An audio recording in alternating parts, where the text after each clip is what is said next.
గంతులేసిన మెడకు కండువ చుట్టి కాంగ్రెసు జిందబట్టినా కాంగ్రెసుకు తప్ప ఏ పార్టీకి పాట పాడనని ఒట్టు పెట్టినా 28 సంవత్సరాలుగా నాకు అనేక అవకాశాలు వచ్చినా కాంగ్రెస్ పార్టీ కోసం కాంగ్రెస్ పార్టీగా కాంగ్రెస్ పార్టీలో నో పాలిటిక్స్ వికారంగా నిలబెట్టిన సందర్భం వేరు నడుచుకోవద్దు. ఓకే.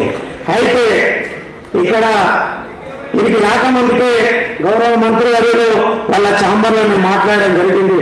రవి ఇది ఏక కాదు, కొన్ని సందర్భాల్లో మాట్లాడతామన్నారు. నిరుద్యోగ కళాకారులు ఎవరు కూడా అధైర్యపడద్దు. నిండు చట్టసభలో మన శాఖ మంత్రి గారు అర్హులైన ఇంకా బయటనే ఉన్నారు. కొంతమందికి ఉద్యోగాలు వచ్చినాయి, ఇంకా కొంతమందికి రావాలన్నారు. అది చట్టసభలో, అది మర్చిపోద్దు. ఇక్కడనే ఉన్నారు కోదండరాం సార్ గారు, చట్టసభలో మాట్లాడిండ్రు అర్హులైన కళాకారులకు ఉద్యోగాలు రావాలని. ఉద్యోగాలు వస్తాయి, కానీ మన మంత్రి గారు మాట్లాడింది మీకు అర్థం కాలే. రేపు నోటిఫికేషన్ వస్తే కొందరికి వయసు రీత్యా రాకపోవచ్చు, కొన్ని కారణాల వల్ల రాకపోవచ్చు. వాళ్ళకు కూడా అనేక రకాలలో ఒక విషయం ఏంటంటే ఏ ఉద్దేశంతో వేదిక పెట్టినో దానికి సలహాలు సూచనలు ఇవ్వండి. ఓకే. కాబట్టి ఎవరు కూడా అధైర్యపడద్దు, కళ్ళకు పెద్దపీట వేసింది ప్రభుత్వం అని తెలియజేసుకుంటూ, మరి జానపదం మన జాతి పదం రేపు రాబోయే రోజుల్లో మరి గంజాయికి, సిగరెట్లకి, మత్తు పానీయాలకి అలవాటు పడి మరి యువత పెడగారు దొరుకుతుంది. ఇవాళ నేతలు మాట్లాడుతూ ఉన్నారు, ఎవరు సెల్లు వాళ్ళ చేతిలో పట్టుకున్నారు. అదే సెల్లు నిజం చెప్పిస్తుంది, అదే సెల్లు అబద్ధం చెప్తుంది.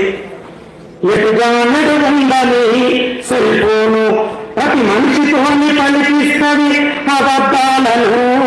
ఎటుగానడు ఉందని సెల్ఫోను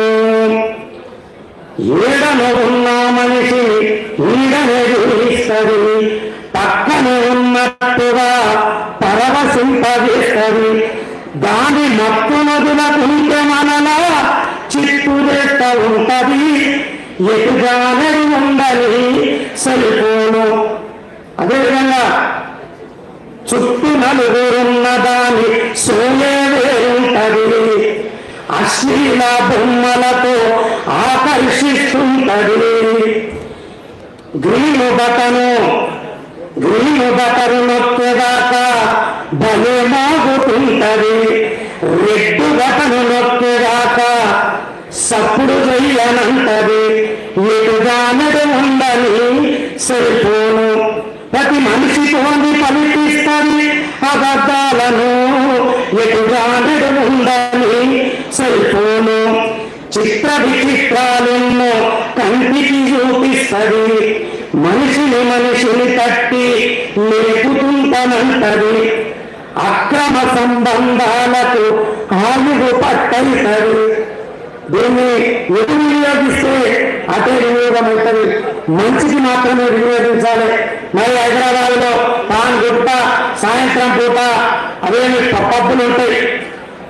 కింగు తంబాకు గుటకాలు, కింగు సైజు సిగరెట్లు, రంగు విస్కీలు, గాంజాయి మత్తుతోని మరి కవులు కళాకారులకు పుట్టినిల్లు మన తెలంగాణ రాష్ట్రం.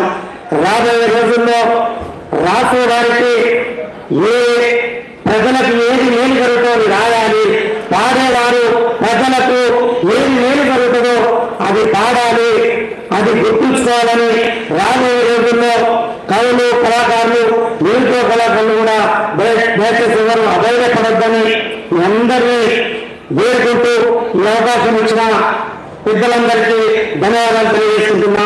జై హింద్, జై కాంగ్రెస్. పాతగానే జీవిస్తాం, పాతగానే జీవిస్తాం, పాతగానే జీవిస్తాం. జై కాంగ్రెస్. ధన్యవాదాలు.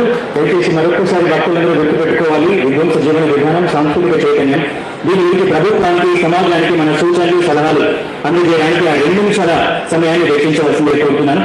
తర్వాత డాక్టర్ పద్మజారెడ్డి గారు వారి యొక్క సందేశాన్ని వినిపించవలసిందిగా ఆహ్వానిస్తున్నారు.